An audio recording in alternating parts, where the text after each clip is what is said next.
2024వ సంవత్సరంలో మొదటి నెలలో ఈ 15 రోజులు అమావాస్య అష్టమి సందర్భంగా ఎలాంటి విధి విధానాలు పాటించాలో ఈ వీడియోలో సవివరంగా సంపూర్ణంగా తెలుసుకుందాం.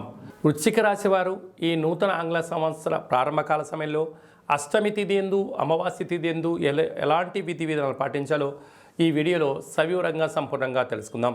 వృశ్చిక రాశిలో ఏ నక్షత్రాలు వస్తాయనగా విశాఖ నక్షత్రంలోని చివరి పాదం 4వ పాదము, అనురాధ నక్షత్రంలోని 4 పాదాలు, జ్యేష్ఠ నక్షత్రంలోని 4 పాదాలు కలిపితే వృశ్చిక రాశి. చాలామందికి పుట్టినటువంటి కాల సమయంలో డేటా బర్త్లు లేనటువంటి ఏకైక కారణం చేత పేరు యొక్క మొదటి అక్షరాన్ని అనుసరిస్తూ రాశిని తెలుసుకునే ప్రయత్నం అవుతుంది. అవి ఏ అక్షరాలు ఒకసారి పరిశీలన చేద్దాం. తో, నా, నీ, ను, నే, నో, యా, ఈ, యు అక్షరాల వారందరూ వృశ్చిక రాశి జాతకులే. వృశ్చిక రాశి యొక్క అధిపతి కుజుడు. వీరికి ఒకవైపు అర్ధాష్టమ శని సంచార స్థితి జరుగుతున్న విషయం తెలిసినటువంటిదే. రాశిలోనే బుధ శుక్ర సంచార స్థితి ఉండడం వలన వృత్తులలో, ఉద్యోగాలలో, వ్యాపారాలలో, సేవారంగ కార్యక్రమాల్లో వీరికి మంచి మంచి అవకాశాలు రాబోతున్నాయి.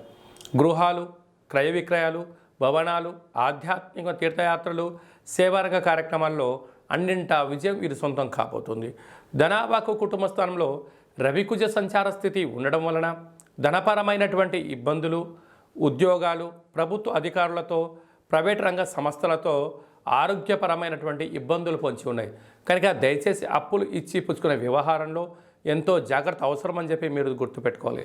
అర్ధాష్టమ శని సంచార స్థితి కారణం వలన మీ జన్మ నక్షత్రం రోజున, అలాగనే మంగళవారం రోజున, అష్టమి అమావాస్య తిథుల యందున దూర, వాయు, జల ప్రయాణాలు, ముఖ్యమైన పనులను వాయిదా వేసుకోవడము ఉత్తమోత్తంగా భావించగలగాలి. సంతాన స్థానంలో రాహు సంచార స్థితి ఉండడం వలన తల్లిదండ్రుల మాట, గురువుల మాట, పెద్దవారి మాట విన్నట్లయితే కష్టాలకు ఫుల్ స్టాప్ చెప్పి ఐశ్వర్యం స్వాగతం పలికే పరిస్థితి ఉంటుంది. అలాగా అందుకే పెద్దవాళ్ళు చెప్తూ ఉంటారు, ఇల్లు కట్టి చూడు, పెళ్లి చేసుకొని చూడు అంటూ ఉంటారు. ఈ రెండు చాలా దీర్ఘకాలికమైనటువంటి కాలంలో ఐశ్వర్యాన్ని, ఆనందాన్ని, కష్టాలను కట్టిపెట్టే పరిస్థితి ఉంటుంది. కనుక పెద్దవాళ్ళ మాట మీకు శిరోధార్యం అని చెప్పి గమనించాలి. 6వ స్థానంలో గురు సంచార స్థితి ఉండడం వల్ల నిత్యము రుణభయం, రోగభయం, శత్రుభయం, అగ్నిభయం పంచి ఉంది.